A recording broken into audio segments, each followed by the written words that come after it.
3 விஷயம் இதில் இருக்குது. ஒன்று, என்டிஏ கூட்டணியை உடைக்க முடியாதுன்னு நயினார் சொல்கிறாரு.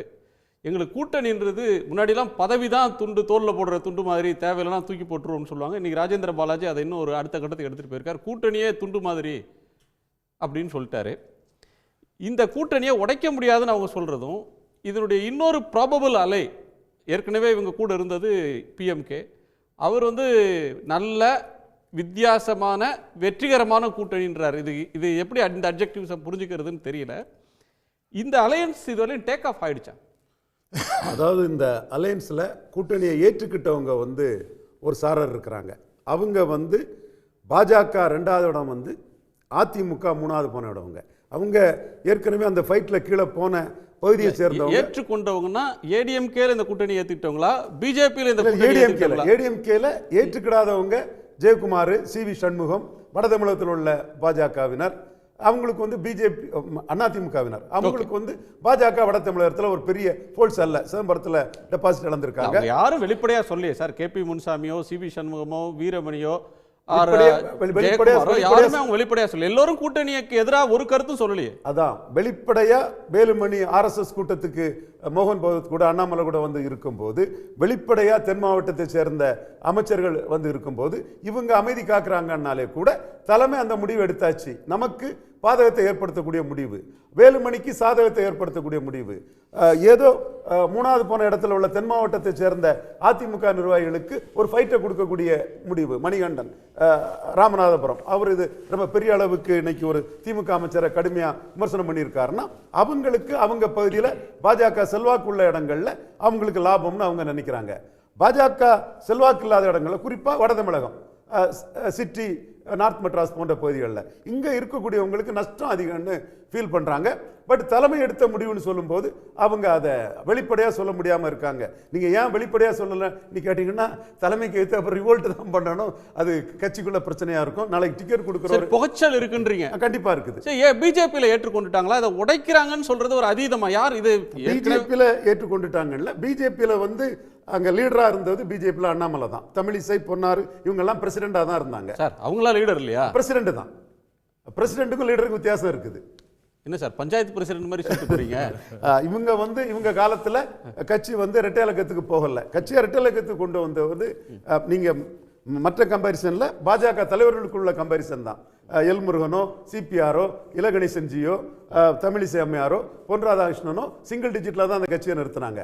கட்சியை டபுள் டிஜிட்டுக்கு 11.4க்கு போனதுனால தான் எடப்பாடியே வந்திருக்கிறார். ஸோ எடப்பாடியே இங்கே வந்திருக்கிறார். என்ன சார், தமிழிசையும் 2ஆம் நம்பர் தான் வந்தாங்க. ஏடிஎம்கே தள்ளிட்டு தமிழிசை ஒரு வேட்பாளராக இருக்கும்போது 2வது இடம் கண்டிப்பாக வந்தாங்க. அவங்க வந்தாங்க. பொன் ராதாகிருஷ்ணன் வராரு, எல் முருகன் வராரு. இவங்களுக்கெல்லாம் கிரெடிட் கொடுக்காம நீங்க அண்ணாமலை மட்டும் தான் லீடர். அவரு சார் ஃபேன் பாய் சார், அண்ணாமலையோட ஃபேன் பாய் அவரு. அப்படிலாம் ஃபேன் பாய் இல்ல. அண்ணாமலை சசிகலா பற்றி பேசினது தப்பு, அண்ணாமலை தப்பா பண்ணான்னு சொன்னார். உங்க நிகழ்ச்சி தான் சொன்னேன். அடுத்த நாள் அண்ணாமலை மன்னிப்பு கேட்டாரு. Sir nobody can dictate that to me. எவனுக்கு ஃபேன் பாய் கிடையாதுன்னா I can't dictate person. சும்மா நீங்க என்ன யார்ட்ட போய் நின்றுங்க? சசிகலா மோடி அலைன்ஸ்ல வர முடியாதுன்னு குருமூர்த்தியை மீறி ஜெயித்தோம் சார். யாருக்கு ஃபேன் பாய்?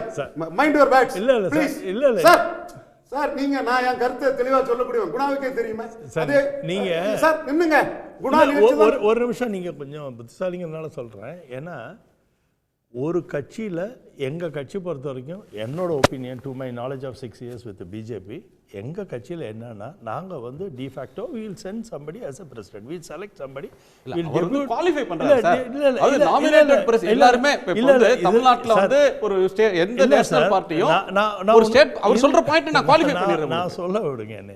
ஏன்னா இல்ல ஒரு நிமிஷம், அண்ணே ஒரே நிமிஷம். தப்பா சொல்லி மன்னிச்சுடுங்க, மன்னிப்பு கேட்டுட்டு பேசுங்க. சும்மா அத மன்னிப்பு கேளுங்கனா.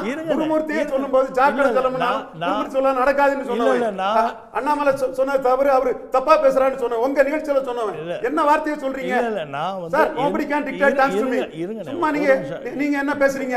என் கருத்துக்கு பதில் உண்டா சொல்லுங்க. நான் அத சொல்றதுக்கு வாய்ப்பு தரேன். நீங்க எதுக்கு சார் மன்னிப்பு? ஆவுனா மன்னிப்பு தான் கேட்கணுமா உங்களுக்கு? சார் அப்ப நான் சொன்னது பொய்யா? வெளிப்படையான உண்மையை சொல்றேன் சார். நான் வெளிப்படையா உண்மையை சொல்றேன். பொய்யா? எனக்கு பேச விடுங்க. சொல்ல முடியும் சார், என்ன பேச விடுங்க. எனக்கு ஸ்பேஸ் இல்ல. இதுக்கு மட்டும் பதில் சொல்லிறேன். இதுக்கு மட்டும் பதில் ஃபேன் பாய் தப்பு சொல்லுங்க. இதுக்கு சார் தப்பு இல்ல சார். ஃபேன் பாய் இருந்தா என்ன தப்பு? உங்களுக்கு பிடிச்சிருக்கு அவர் தலைவர்னு ஏத்துக்கிறீங்க அவர்தான் தலைவர் அண்ணாமலை ஈரோடு கிழக்குல நிக்காதது தப்பு, பாஜகவை காலி பண்ணிட்டாருன்னு சார் சொன்னேன். தப்பு இல்ல அண்ணாமலை ஈரோடு கிழக்குல நிக்காத தப்பு, கட்சியை காலி பண்ணிட்டாருன்னு சொன்னேன்.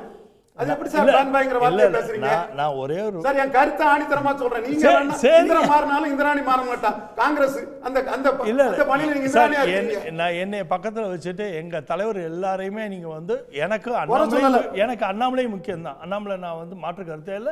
டெஃபினட்டா சார் நான் சொல்லிடுறேன் சார். யாரையும் குறை சொல்லல, யாரையும் குறை சொல்லல. He has created a good move of our party. We are equally responsible to all our leaders. But எனக்கு என்னைய பொறுத்த வரைக்கும் நான் என்ன மத்தவங்கள குறை சொல்லி ஒருத்தரை தூக்கி பேசுறத காட்டிலும் அவரோட சிறப்பு சொல்லட்டும். நான் ஏத்துக்கிறேன். இல்ல சார் ஒரு பாயிண்ட் ரெண்டு பேரும் நடுவுல சொல்லட்டும், நான் ஏத்துக்கிறேன். ஒரே நிமிஷம் சார், ஒரு நிமிஷம் நானும் உடன்படுறேன். மத்தவங்கள குறைபடுத்தி மத்தவங்கள குறை சொல்லி இவரை ஒரு புள்ள ஒரு அம்மா பெத்த புள்ளைய நீங்க ஒரு புள்ளைய உயர்த்தி மத்த பிள்ளைங்க எல்லாம் தாழ்வா பேசாம அந்த புள்ள நல்லா பண்ணுதுன்னு சொல்லுங்க. I appreciate that. இது மாதிரி முயற்சி, இந்த முயற்சி தான் எனக்கு தவறா ஃபீல் பண்றேன். நான் தான் சொல்றேன், அத்வானியும் வாஜ்பாய் தோத்த இடத்துல இந்துக்களின் மானத்தை, ஆர்எஸ்எஸ் மானத்தை, பாஜகவின் மானத்தை காப்பாற்றுவது மோடின்னு 1000 நிகழ்ச்சியில பேசி இருக்கிறேன். அதே மாதிரி எல்லாரும் ஒற்றை இலக்கத்தில் இருக்கும்போது ரெட்டை இலக்கத்தில் இந்த கட்சியை கொண்டு வந்தது அண்ணாமலை தாங்கிறது எவிடன்ஸ், டேட்டா. இப்போ உள்ள அரசியல் வரலாம் சார், அதுல மாற்றமே இல்ல. நீங்க வந்து அவர் வந்து செல்வாக்கான தலைவரா உயர்ந்துட்டாரு, நியமன தலைவர் இல்ல அப்படின்ற இடத்துல இருந்து அணுகுறீங்க. நீங்க அண்ணாமலை சார்ந்து ஒரு ரசிக மனோபாவத்தோட அவர் அணுகுறீங்கன்னு அவர் சொல்றாரு. இது அது கடப்போம். அதுக்கு தான் 2 எக்ஸாம்பிள் சொல்லியாச்சு. அத கடப்போம். அடுத்து அதுல வந்து கோர் பாயிண்ட் என்னன்னா, இந்த கூட்டணியை உடைக்க முயற்சி நடக்குதுன்னு சொல்றதும், இந்த கூட்டணியை தொண்டர்களே ஏத்துக்கலன்னு இன்னொரு முயற்சி விமர்சனம் வர்றது எப்படி நீங்க பாருங்க? இந்த கூட்டணி உடையாது, அதுல எந்த மாற்றமும் இல்லை. உடைஞ்சது உள்ள நஷ்டத்தை 2024 2 பேருமே அனுபவிச்சுட்டாங்க. அதிமுக பாஜக மட்டுமில்ல அதிமுக அனுபவிச்சுட்டாங்க. ஏன் உடைஞ்சதுன்னா, அண்ணாமலை 12 சீட்டு கேட்டார், எடப்பாடி 6 சீட்டு தான் தர முடியினார். இதுக்கு முன்னாடி நகர்ப்புற உள்ளாட்சி தேர்தலில் ஏன் உடைஞ்சதுன்னா, அண்ணாமலை 5% இணையான சீட்டு கேட்டார். எடப்பாடி வந்து 2% மேலே தர முடியாதுன்னு அவர் சேலத்துக்கு கிளம்பி போயிட்டார். இப்போ மீண்டும் இந்த அணிக்கு வந்திருக்கிறது எடப்பாடி பழனிசாமி தான். இது காம்ப்ரமைஸ் தான், யாரையும் சரண்டர் நான் சொல்ல வரல. எடப்பாடி பழனிசாமி முபாரக் தவிர அவருக்கு அலையன்ஸுக்கு ஆள் யாருமே இல்லை. முபாரக் தவிர அலையன்ஸுக்கு யாரும் இல்லாத சூழ்நிலையில் அவர் ஆரம்பத்தில் அவர் கருதுனது என்னன்னா, பாஜக கூட்டணின்னா 18% கிறிஸ்டின் முஸ்லீம் ஓட்டு வராது. அது 2001 கலைஞரை பாதிச்சு, 2006 ஜெயலலிதா அம்மையாரை பாதிச்சு, 21 தன்னை பாதிச்சுங்கிற கருத்தை தான் சொல்லிட்டு இருந்தாரு. ஒரு கட்டத்தில் 3வது பேருங்கிற அச்சம் அவருக்கு வரவும் அவர் வந்து 2வது இடத்தை உறுதி பண்றதுக்கு உள்ள வந்துகிட்டாரு. இனிமேல் அவர் இதை விட்டு வெளியே போறதில்லை. பாஜக பழைய பாஜக இல்லை, அண்ணாமலை தலைமையில் 11.4% வாக்கெடுத்த பாஜக.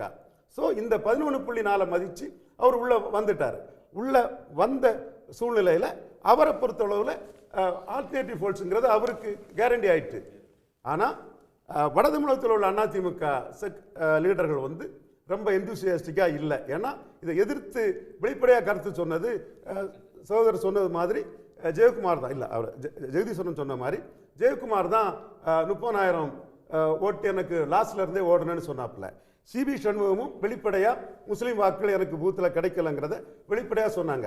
அவங்க மத்தியில் ஒரு ஹெசிடேஷன் இருக்கு, மற்றவங்க ஆதரிக்காங்க. தென் மாவட்ட பாஜகவினரும் மேற்கு மாவட்ட பாஜகவினரும் இந்த கூட்டணி நல்லதுன்னு ஆதரிக்கிறாங்க. அங்குள்ள அதிமுகவினரும் கூட்டணி நல்லதுன்னு ஆதரிக்கிறாங்க. உடனுக்குடன் செய்திகளை தெரிந்து கொள்ள சன் நியூஸ் பெல் ஐகானை கிளிக் பண்ணுங்க.